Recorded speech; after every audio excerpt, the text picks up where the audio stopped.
So you want to learn how to make a steak. Here's a quick rundown. There are many parts of the cow that are worth consuming, but for the sake of time, here are the 3 most commonly used for steak. The New York strip. This comes from the short loin of the cow. The ribeye. This comes from the cow's eye. Just kidding, it comes from the rib. And the fillet.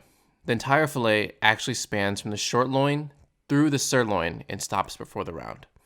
Say short loin, sirloin 3 times fast.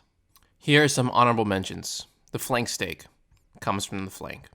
And the skirt steak comes from the plate, the upper abdominal area.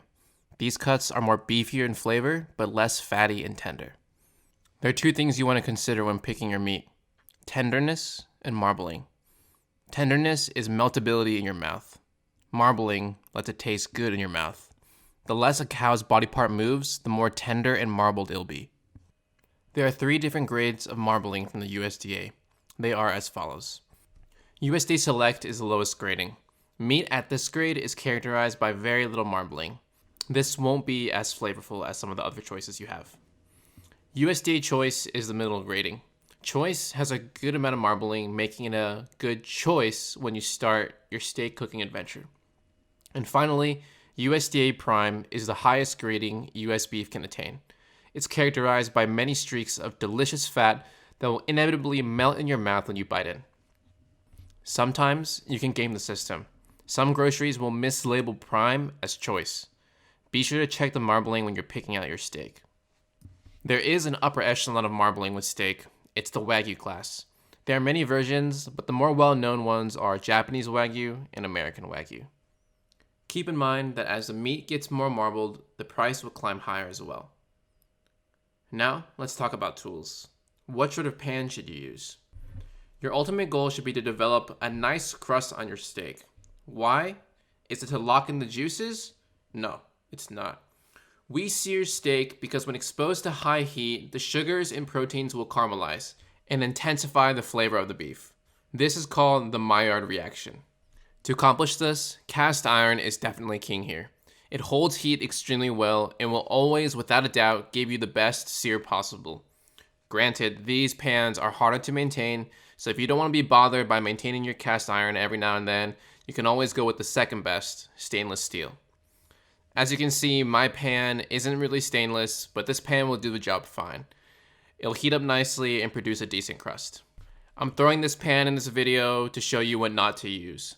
Please, please, please do not use non-stick pans with steak, please. Just invest in a cast iron or a stainless. They will last you a long time. Next up, do you need a meat thermometer? These gadgets are useful in keeping track of a steak's internal temperature so you don't overcook or undercook. You overcook Steak. also, yeah. But no, we don't need these to nail the steak's temp every time. Get rid of them. That's gonna leave a mark. To ensure I hit my preferred steak temp, rare, going into medium rare, I use what I like to call the finger your meat test. Touch your index finger to your thumb and feel the inner fleshy part of your thumb. This is what the steak should feel like when it's rare. Touch your middle finger to your thumb, and this is medium rare.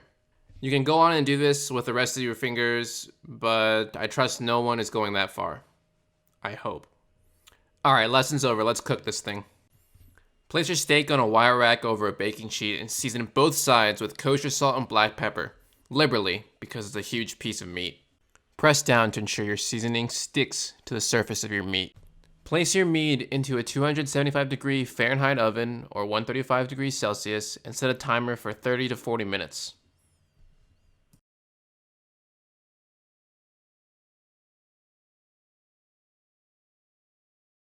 After 30 to 40 minutes, you can pull your meat out, and if the finger test passes to your liking, you're done. Let it rest for 5 to 10 minutes. Otherwise, place it back in the oven and check every 5 to 10 minutes with the meat finger test.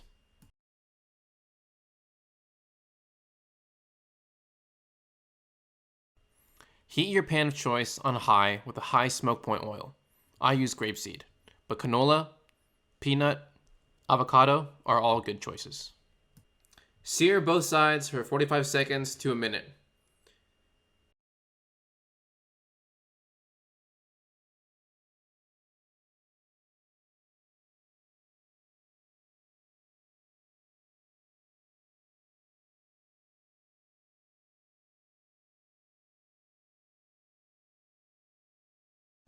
Once both sides are seared, drop in a few pads of butter and some crushed garlic. It's time for your meat to get acquainted with Allison. Once the butter is melted and the garlic is fragrant, it's time to bake. Fill your pan up and spoon butter on top of your steak. If your steak has a nice layer of fat on the side, give that some love with the pan as well and let that render out.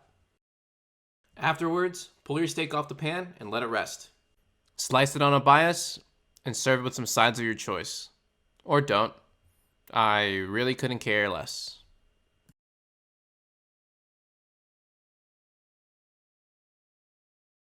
Does anyone hear any mooing?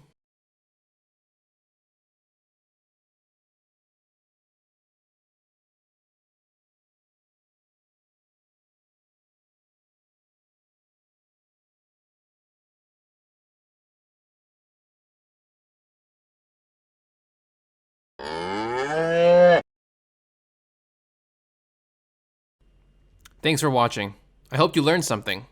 If you didn't, keep watching until you do.